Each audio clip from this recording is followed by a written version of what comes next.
Hello, my name is Robert, and I've been asked to reflect on these two verses from Psalm 7 and to apply them to personal experience. Oh, let the evil of the wicked come to an end, but establish the righteous, you who test the minds and hearts, O righteous God. God is my shield, who saves the upright in heart. This psalm is about a man who's suffering persecution. Now, I can't claim to have had that experience, but I was struck by the phrase here, you who test the minds and hearts, O righteous God.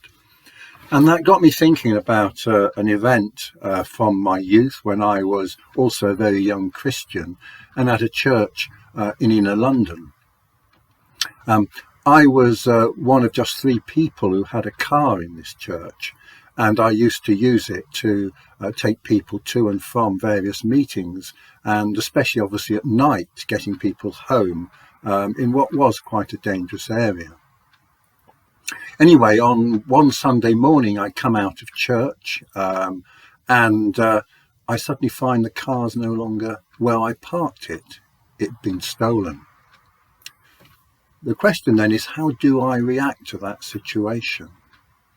And I find myself quite calm, surprisingly calm, and I go to a friend's house where I'm due to have lunch, and I use their phone to report the theft to the police, because there weren't mobile phones in those days.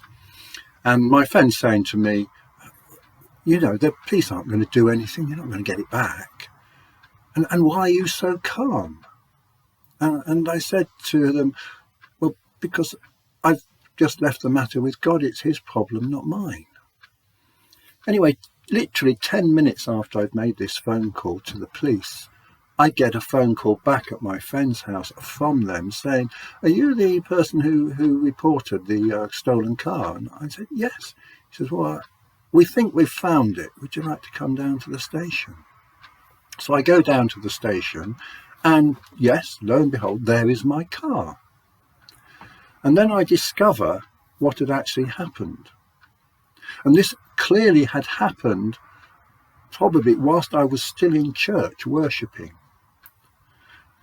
A policeman was coming off duty, and there'd been a particular gang of car thieves that he'd been keen to catch in the act.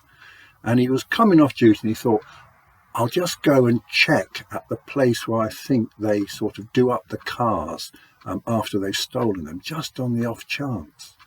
And so off he goes to this garage, and there he finds them, and they're in the midst of actually repainting part of my car.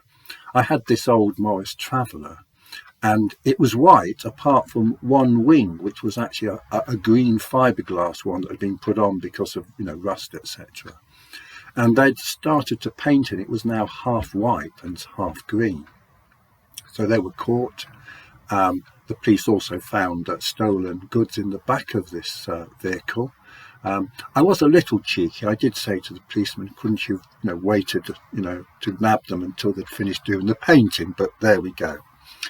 But it just reminded me that, the reason I obviously had the car for personal use, but the main thing about it for me was I had an opportunity, by being just one of 3 people in the church to have a car, to actually use it for the benefit of the church work and for the benefit of the people there.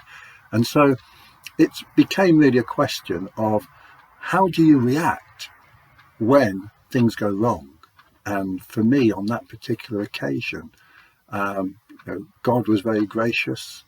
He enabled me to respond, I think, in the right way by simply leaving the problem with him, and he would sort it, which of course he did.